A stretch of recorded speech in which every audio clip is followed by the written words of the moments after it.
Hello, you guys, and welcome to the Woman's Cave. I was trying to do it naturally at the same time. You have lipstick. I don't care. No, it's horrible though.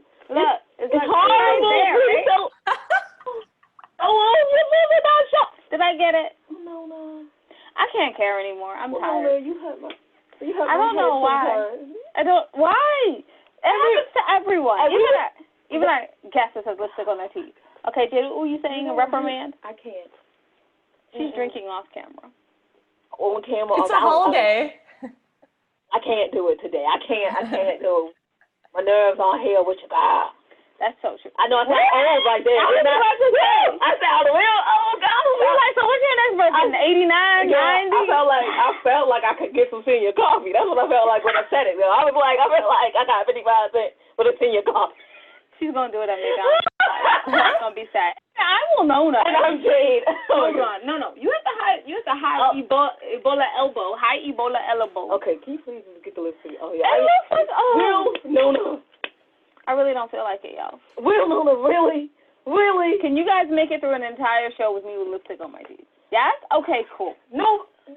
Yes. Anyway, whatever. We wrote books. A bunch of them. Oh, they're literary life guides that are pop poetry. Absolutely, they are. Oh, Ebola elbow for that one. Yes. Yeah. Thank you. Yeah. I'm rocking it with the lipstick on my teeth. Well, she has to rock it because she got the lipstick on her teeth. Like, she got to rock it now. Okay, so we were at the And I Thought series, and I Thought Divorce Was Bad with Other Life Lessons, available on audible.com, barnesandnoble.com, and wethought.com. And I Thought Being Grown Up Was Easy, soon available on Audible. Y'all, like, literally, I am sending out covers because I have 3 covers of you. Whittle it down to 3 covers. But here's the thing. They are all 3 so amazing for the audiobook. I don't know which one to pick. So I have been, like, emailing people all day, like, I need your opinion, because really I just want to have all of them in a can, obvi. So it'll be out very soon. Thank you, Joe Sands. You rocked it. Like, it's so wonderful. I laughed at my own jokes, which was kind of bad in my book, right? That's weird. And then we have all of us, the And I Thought series, and then we have the Misfit Guide series. I just can't. And then we have If Only I Were Me, one of our only all poetry books, and that's available only on barnesandnoble.com or andwethought.com, and you'll click the little button and it'll take you right on over to Barnes and Noble so you can purchase it. And then we are the co-founders of 25 Hottest Indie Authors, Artists, and Advocate magazine. That comes out once a year. It's out right now, and it is $7.50 if you get the digital copy, and it's 196 pages. So yes, if you are bored out of your mind, this will take some boredom away from you. Absolutely, it will. And you can find out everything your ladies are doing on www.andwethought.com. But you're not here to hear about us. You're here to hear about our wonderful guest. Absolutely. Wonderful guest, would you like to introduce yourself? Hey, what's up? I'm the wonderful guest. My name is Kendra Mickey. I play music as Kendra and the Bunnies. I'm a singer-songwriter, author, actress, and healer. I've published 2 books. Both of these are actually poetry as well. This first one has 1-act plays and philosophical essays, and those can be found on Barnes & Noble and on my website, etc. And I've released 2 albums under the name Kendra and the Bunnies. I'm working on my 3rd album right now, my 3rd book of poetry that will be released in conjunction with the album. It's going to be a songbook, lyrics, other poetry I've written throughout the year, as well as I'm working on a memoir right now. What's interesting is I was working on my memoir yesterday after not working on it since March. And it's interesting, after this intense time of self-reflection at home, my voice as a writer has kind of developed. So I was like reading a few paragraphs up from what I've written, and then I started to type, like my next paragraph. And then I was like, whoa, I feel like my voice has like matured, or after all this self-reflection, I've kind of got a new perspective on society and who I am in society during being at home for 3 months. Yeah, I can absolutely agree on that. I mean, let's be honest, what we thought at the beginning of 2020 was gonna, I'm gonna do this and define us, is not defining us at all. And I think we all are doing some self-reflection. Heck, I even lost weight, which never happens. Whoa. No, my is diluted now. I'm writing a book and I'm like, I don't know where I'm going. This is weird. So this whole self-reflection thing is making it so much worse for me. I'm very confused. I can't even make a decision. good for you. I'm happy it has developed your voice. Yes. So, yeah. How did you go from writing like poetry and songs to a memoir? And while I'm gonna say this, you don't look old enough to write a memoir. Thanks. Like, older people. But I mean, and why did you feel like you now should write a memoir about yourself? That's a great question. So I've been through quite a few things of like really big monumental moments for myself that have shaped my worldview and shape how I think and feel in society and stuff like that. Also, I wanted to get all this down so I can turn a new page for myself. I think that was pretty evident in this like maturing of my voice. It's like the reason I want to write this memoir now is because I know I'll be in a different place in X amount of years or whatever. The funny thing about writing memoir though is that new stuff happens every day and I'm like, oh my gosh, this was super interesting. Now I have to write all the way up to this point and add this to the memoir too. I went from poetry to writing in like a narrative format, just through writing short stories in between. A lot of it would be like, even for blog posts or Instagram posts, I would just like take a moment from my day and expand on it for like 2 or 3 paragraphs. And then I thought, you know what, like this same amount of dedication would translate to, 2 pages per day each time or something like that. And, there's just so many thoughts and feelings and processes going through my dang head that it's like, I've got to get this down, which I'm sure you guys totally understand because you've published a lot of books. That's awesome. So you said it, and you said that like the very key thing, and hence why we named it "And I Thought." Like a lot of our series is "And I Thought," because when you're sitting down, you're like doing self-reflection, or you're just looking at the world in general, or where you thought you would be and where you are now. You would be like, "And I thought this would be different," or "I thought like this would be different," or "I thought that like this would be not so great, and now it's wonderful," right? Mm-hmm. And I know that you're writing things about that. Have you ever thought about doing like a book of poetry about your random thoughts or your journey and do the memoir also? Yeah. So this first one, this started when I started writing poetry in high school. So it's kind of like an abstract memoir from age 14 to age like 10 years later, like 25, I published it-ish. So it's kind of like an abstract memoir because I gathered all these journal entries from my diaries throughout the years. So it kind of like shows that voice developing over time. So it is kind of like a blueprint for a lot of the years that I'm writing about right now. So I have a question about the singer-songwriting and then the memoir. Do you find you have to change your complete mindset to go from writing like a prose and because you know how expansive a book is, to writing right in the bar and it's only a certain number of beats, and so do you have to change your mindset to do the same thing, and if so, how? Sometimes. So I do like to let that poetry breathe through my music. So I have this like poetic edge that's kind of like storytelling when I sing a song.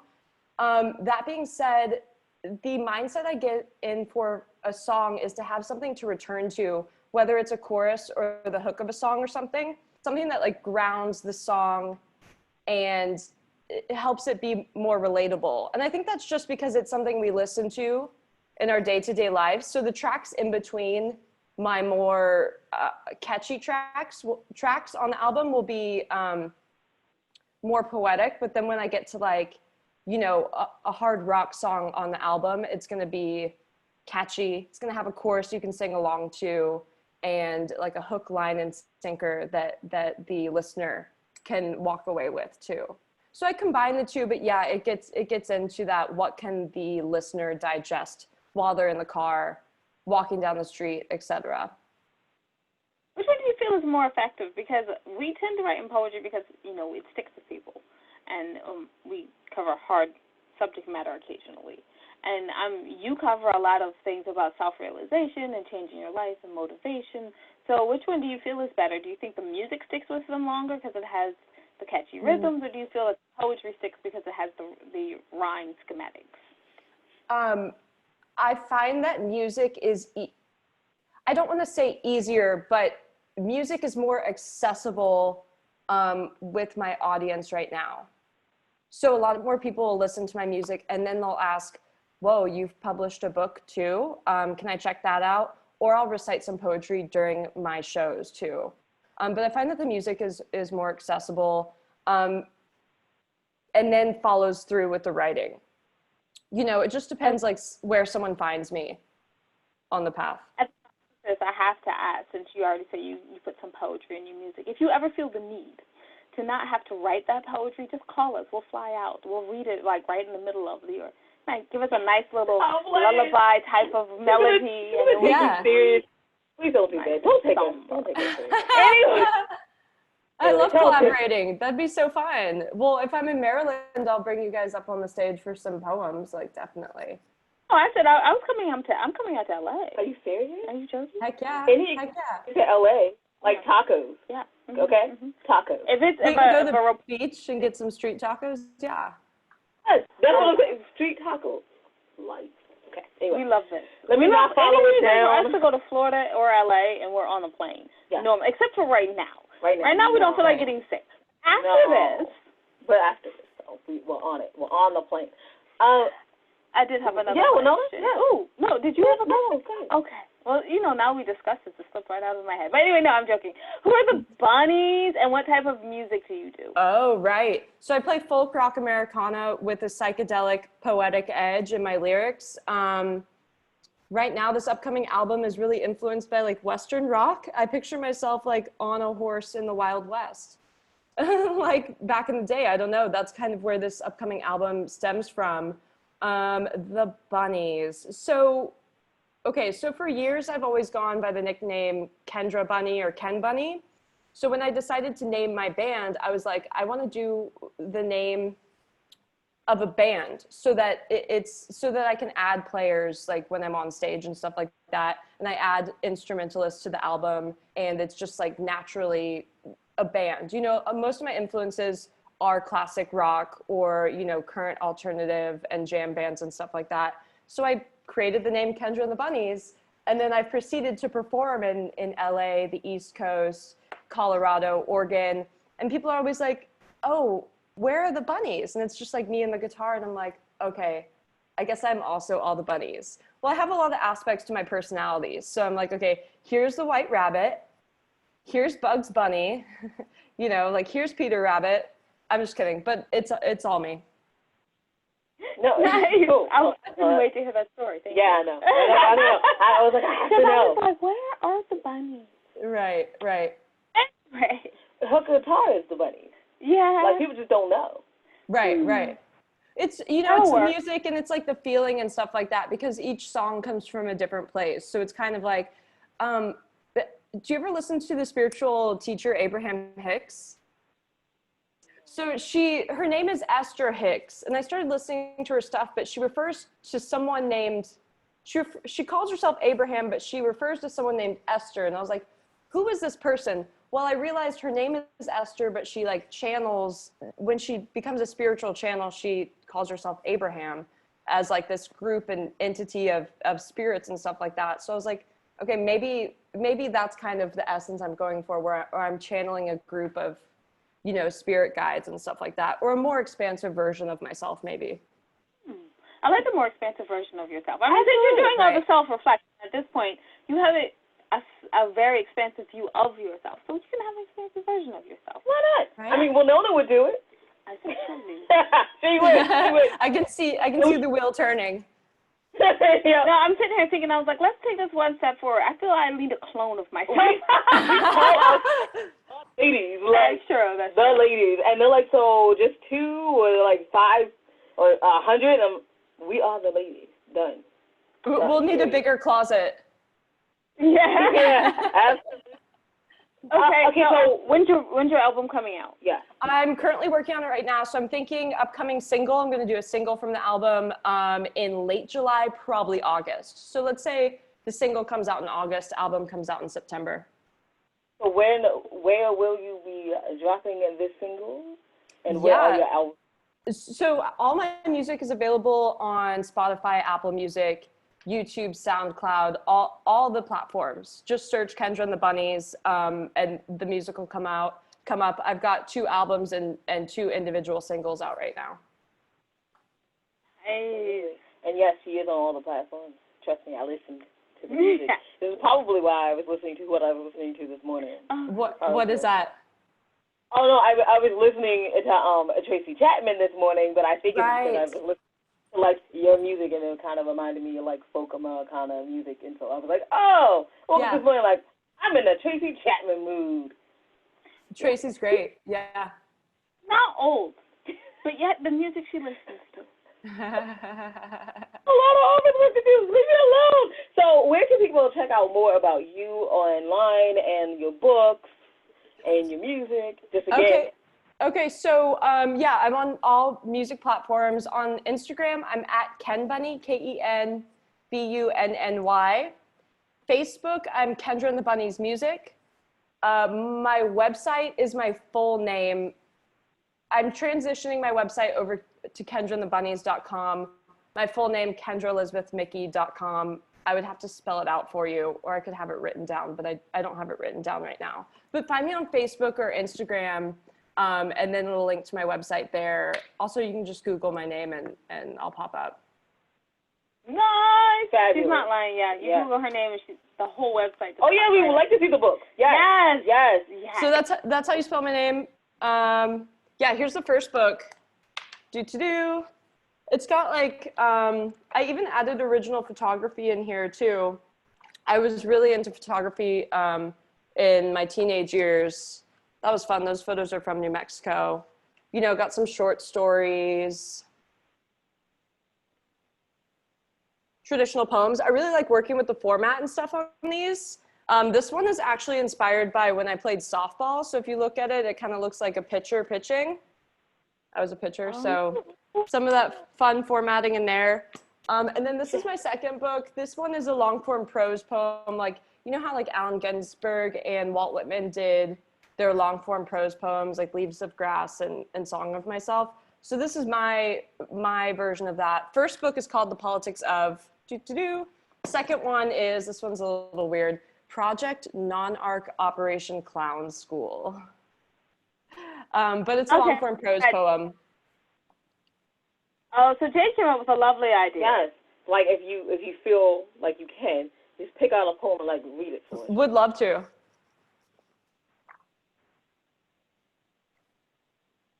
Okay, cool. So I just turned to this one and then I thought about this poem last night, so I think it's a perfect one to read. It's called Manifest Destiny, Instant Manifestation Nation. I keep a crystal ball in my pocket for emergency purposes, you see. For if I ever forgot it, it would be seldom beneficiary to any situation or circumstance of rhyme. I do it to remember I'm never trapped in any single frequency of mind. I fall upwards in silhouettes of mixtures of scented pine. I burn leaves to warm the elder traditions of all shaped kind. On a walk through my memory of a past lane, I saw bumpers on the tracks helping me bowl a better game. I thank myself quickly while thanking above, of course, but sometimes, somehow, I then generate the feeling of remorse. For who am I to get a free pass from the hippie at the back door, lucky or greedy for setting up my own mental reward? And then underneath I wrote, hybrid cars, a paradox. It was during the days when Prius cars were like the hybrid cars. Yeah. Kind of a paradox, right? Which is what the poem is about. You know, it's like you work really hard to achieve the things that we achieve in life.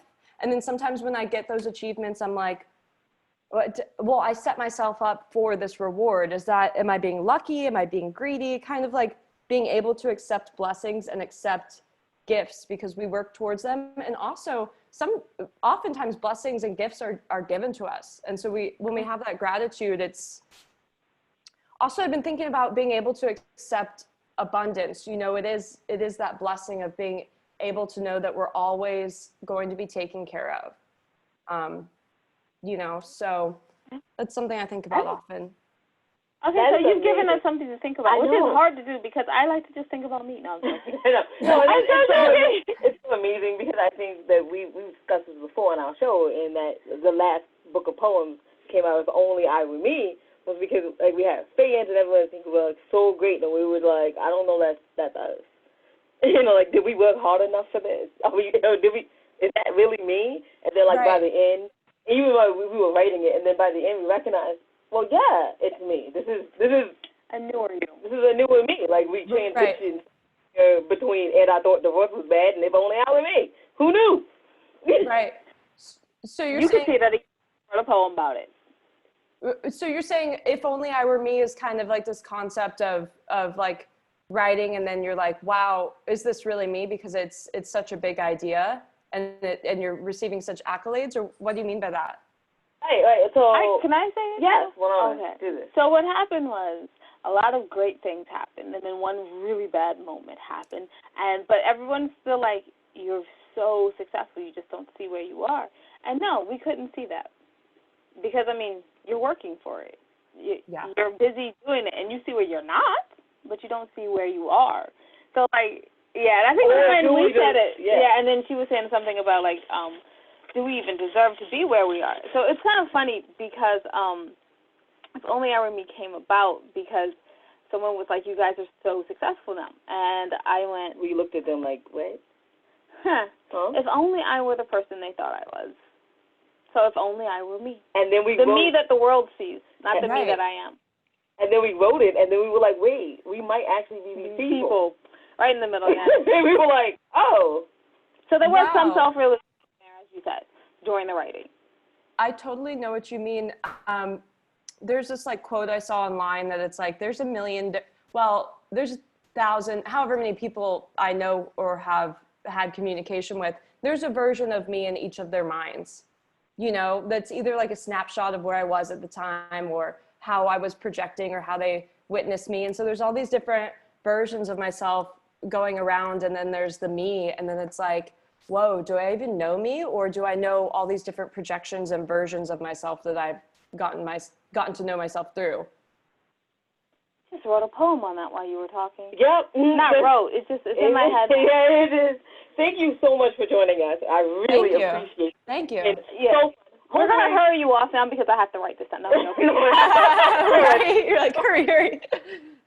So hopefully you'll come back, and, we would love to have you read some more poetry. It would be fabulous, and we would love to have you come back. Thanks. So tell us one more time where we can find more out about you, because one thing we love on this show is plugging people so they can make money, because people need to live. Absolutely. I love your mindset on that. So my Instagram is @KenBunny, KenBunny. I don't know if this is backwards or not, but hey, I can read backwards too, right? On all the music platforms, I'm Kendra and the Bunnies. I'm also the Bunnies, but Kendra and the Bunnies. Let me write down my website while we're at it. I'm also on Twitter too, as @KenBunny. Okay, perfect. We have you now. Yep. On Twitter. Trending. Boom. Kendra, ElizabethMickey.com. And then if you flash like a bunny symbol in the sky, I will appear where you are to help you out with whatever you're doing. It's not her. It'll be one of the projections that people have in their mind of her. It'll just show right up. Right. Absolutely. So thank you so much for coming on. We really appreciate it. Jade, would you like to wrap us up? Absolutely. You can find out everything your ladies are doing on www.andwethought.com. While you're there, take a moment, go to the ladies tab, go to the middle, and see the charities that we proudly support. Yes, we know that money is maybe not a thing that people have right now. It's a pandemic. So, but if you've been doing some house cleaning, or cleaning out your house, and you have extra things that you would like to donate to them, they would be so excited to get it. And also, if you have any knowledge or wisdom you want to share with them to help improve their good cause, they would be happy to have that too. So please do that, and we thank you in advance. And just remember, wisdom is all around you if you're open to finding it and accepting it. So peace and love, you guys, from Winona and Jade. Bye-bye.